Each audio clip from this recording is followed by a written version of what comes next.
This evening's text comes from Psalm 119 and verse 57. Thou art my portion, O Lord. Look at thy possessions, O believer, and compare thy portion with the lot of thy fellow men. Some of them have their portion in the field. They are rich, and their harvest yield them a golden increase. But what are harvests compared with thy God, who is the God of harvests? What are bursting granaries compared with him who is the husbandman, and feeds thee with the bread of heaven? Some have their portion in the city. Their wealth is abundant, and flows to them in constant streams, until they become a very reservoir of gold. But what is gold compared with thy God? Thou couldst not live on it.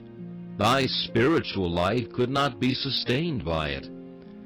Put it on a troubled conscience, and could it allay its pangs? Apply it to a desponding heart, and see if it could stay a solitary groan, or give one grief the less. But thou hast God, and in him thou hast more than gold or riches ever could buy. Some have their portion in that which most men love, applause and fame. But ask thyself, is not thy God more to thee than that?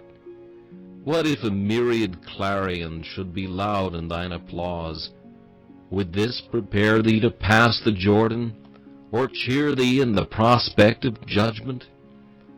No, there are griefs in life which wealth cannot alleviate, and there is the deep need of a dying hour for which no riches can provide. But when thou hast God for thy portion, thou hast more than all else put together. In him every want is met, whether in life or in death.